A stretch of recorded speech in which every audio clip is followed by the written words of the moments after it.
बनने के 6 महीने के अंदर ही अंदर उत्तर प्रदेश की अखिलेश सरकार गिर जाएगी। उन्होंने दावा किया कि बड़ी संख्या में एसपी के विधायक बीजेपी के संपर्क में हैं और सभी एसपी विधायक सामूहिक इस्तीफा देंगे और सरकार गिर जाएगी। हालांकि उमा भारती ने ये तो नहीं बताया कि उनके संपर्क में समाजवादी के कितने विधायक हैं, लेकिन ये जरूर कहा कि वो वक्त आने पर बताएंगी और निश्चित है कि मोदी की सरकार बनते ही 6 महीने के अंदर ही अखिलेश सरकार गिर जाएगी। बड़ी वजह इसके पीछे ये है, उनका कहना ये है कि बड़ी संख्या में, बड़ी तादाद में एसपी के विधायक उनके संपर्क में है, यानी कि एसपी में टूट की आशंका बता रही है उमा भारती। उनका कहना है कि गिर जाएगी सरकार। नरेंद्र मोदी के प्रधानमंत्री बनने के बाद बहुत बड़ी संख्या में विधायक इस्तीफा देंगे। ये सरकार अल्पमत में आएगी, गिरेगी और कांग्रेस के विधायक भी इतनी संख्या में नहीं है जो उसको बचा सकेंगे। इतने ज्यादा विधायक इस्तीफा देंगे।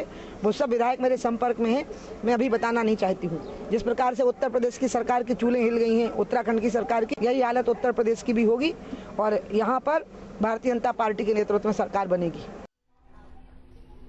तो इस मामले पर और ज्यादा जानकारी के लिए हमारे साथ हमारे संवाददाता अनिल चौबे जुड़ रहे हैं। अनिल, उमा भारती के इस भरोसे पर कि एसपी में टूट है, विधायक टूटकर उनके संपर्क में है, सरकार गिर जाएगी एसपी की बीजेपी की गवर्नमेंट बनने के बाद, कितना दम है उनके भरोसों में? शिवानी जी, मैं आपको बता दूं, उमा जी को मैं काफी 10 साल से कवर कर रहा हूं।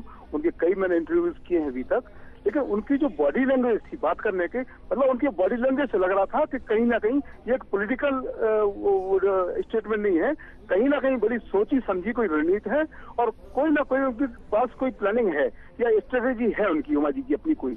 जी शिवानी, उनकी स्ट्रेटेजी एसपी में टूट करा सकने की है या फिर वाकई ऐसा लगा कि कुछ लोग उनके संपर्क में जिसकी वजह से उनका भरोसा इतना बढ़ा है कि वो इस तरीके का बयान पब्लिकली दे रही हैं? दरअसल उमा जी से मैंने कई बार पूछा, आप बताइए कि कितने संख्या में विधायक आपके कांटेक्ट में हैं, तो बोले नहीं, मैं संख्या तो नहीं बताऊंगी और मैं सरकार भी नहीं गिराऊंगी। बोले इनमें आपस में असंतोष है सपा विधायकों में कि सामूहिक इस्तीफा दे देंगे, लेकिन हम सत्ता मतलब सरकार गिराने का पाप हम नहीं करेंगे, न डिसमिस। बोलो, उन्होंने कई बार इसको खास तौर से कहा, बोले इसको जान लीजिए, हम डिसमिस नहीं करेंगे, हम बर्खास्त नहीं करेंगे सरकार, ये सरकार अपने पापों से गिरेगी।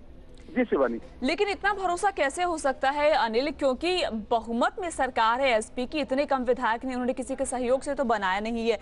इसका मतलब है कि अगर सरकार खुद गिरती है, बर्खास्त ये करे ना करे, बहुत बड़ी संख्या होगी तभी जाकर ऐसी स्थिति आएगी कि एसपी की सरकार गिरे। नहीं, हमने उनसे कहा भी था, हमने कहा उमा जी ये तो बड़े आप ऐसी बात कर रही हैं, तो वो बोली कि ये राजनीति जो खेल है वो संभावना का खेल है, कुछ भी हो सकता है। उन्होंने ये मुझसे कहा था, मैंने बातचीत की थी, बोले राजनीति खेल ही संभावनाओं का है, यहाँ कुछ भी संभव है। जी शिवानी, कहीं ऐसा तो नहीं कि सिर्फ उन्होंने एक पॉलिटिकल बयान दिया है ताकि संभावनाएं इस तरीके की हो या ना हो लेकिन उत्पन्न जरूर हो जाएं? जी मैं मानता हूं, लेकिन जिस हिसाब से वो बात कर रही थी, जो उनकी बॉडी लैंग्वेज थी और जो उनके बातचीत में आत्मविश्वास झलक रहा था, उससे लगता है कि ये केवल पॉलिटिकल स्टेटमेंट नहीं है, कहीं ना कहीं कुछ तो अंदर अंदर पकड़ा है। शिवानी जी, लेकिन वो कब बताएंगी कि कितने संख्या में विधायक है, ये भी उन्होंने नहीं कहा। क्या ये क्लियर किया कि जो विधायक टूटकर निकलने वाले हैं बाहर एसपी से, वो व्यक्तिगत तौर पर उमा भारती के संपर्क में है या फिर बीजेपी नेतृत्व के संपर्क में है? नहीं, अभी जो और भी जो भाजपा नेताओं से बातचीत हुई है, लक्ष्मीकांत जी से मेरी बात हुई थी थोड़ी देर पहले, तो वो ये कह रहे थे कि मेरी जानकारी में नहीं है, उमा जी की जानकारी में हो तो मुझे पता नहीं है कि कौन कौन विधायक उनके संपर्क में है। जी चलिए, बहुत बहुत शुक्रिया अनिल आपका इस तमाम जानकारी के लिए। तो ललितपुर में बीजेपी की नेता उमा भारती ने एक बड़ा बयान दिया। उन्होंने कहा कि जैसे नरेंद्र मोदी की दिल्ली में सरकार बनेगी, एसपी की सरकार गिर जाएगी। बढ़ते आगे, बीजेपी की फायर ब्रांड नेता उमा भारती ने गांधी परिवार पर बड़ा हमला बोला है। उन्होंने सोनिया गांधी के दामाद रॉबर्ट वाड्रा पर निशाना साधते हुए कहा कि अगर एनडीए की सरकार आती है तो वाड्रा पर सख्त कार्रवाई की जा सकती है और उन्हें जेल भी जाना पड़ सकता है। उमा भारती ने झांसी में बड़ा बयान दिया है। पत्रकारों से बात